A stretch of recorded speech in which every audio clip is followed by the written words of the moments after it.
بسم الله الرحمن الرحيم. أنا كنت عايز أتكلم في موضوع، طبعا الإعلام المصري كله بيتكلم عنه، اللي هو الاقتصاد والمشاكل اللي بتمر بها مصر اقتصاديا. تضخم العملة أول حاجة، المشكلة اللي قلق العالم كله مشكلة الدولار.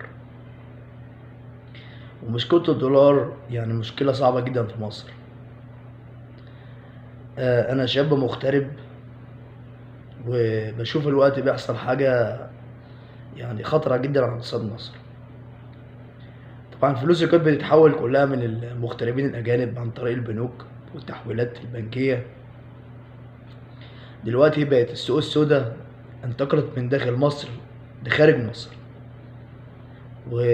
وانتقلت يعني شغلت ناس وجندت ناس كتير جدا في الغربة. يعني كانوا بيجوا يشتغلوا عمال وبيشتغلوا بقوا يشتغلوا تبع مكاتب في مصر، يقول لك هنحولك فودافون كاش وبأعلى من سعر السوق السوداء في مصر كمان، أو تحويل لغاية البيت. يعني ما شاء الله عاملين خدمات، تحويل لغاية البيت وتحويل فودافون كاش وعند الاستلام، يعني كأنه تطبيق. يعني الموضوع بقى سلعة، بقى زي الهدوم اللي الناس بترسلها من مصر لأهلها من السعودية لأهلها في مصر، أو من الخليج أو من أي دولة.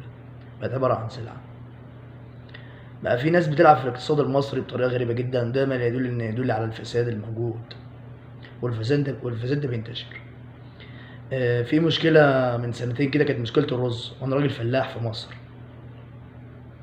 المشكلة ديت يعني كانت مشكلة السبب فيها احتكاري. السبب كانت في مشكلة الرز احتكاري. الاحتكار في مصر يعني بقى أقوى من الفساد. يعني أنا راجل فلاح، كنت بروح لجار أخد منه شكارتين 3 4 شكاري يكفوني كمعاش في بيتي، وأنا فلاح وهو فلاح. بقى الفلاح ياخد الرز يعينه في مخازن بالسنتين 3 4 ما يبيعوش. الفلاح نفسه بقى أول واحد يحتكر، والتاجر بيحتكر.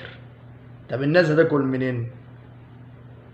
وطبعا الموظفين اللي في الدولة تبع وزارة الزراعة كلهم متعاونين مع التجار دول.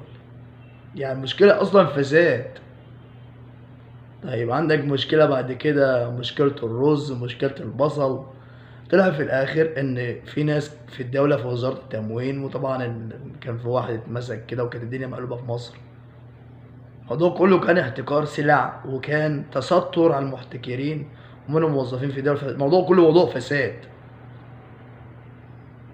طيب دلوقتي مشكلة المطارات اللي في مصر، ويقول لك المطارات ومش عارف ايه والكلام ده، برضه هتلاقي تراكم فساد. يعني هو الوقت ليه بيجيب شركة عشان تدخل فلوس، وعشان الشركة اللي بتدخل فلوس دي هتجيب عمالة وهتعمل رقابة على العمالة اللي ما بيشتغلش ويقدم جودة ويقدم خدمة، مش هيقعد معانا. ففي فساد إداري. فالمشاكل اللي في مصر مش مشاكل ان مصر مفيش فيها خير، لا، مشاكل فساد إداري.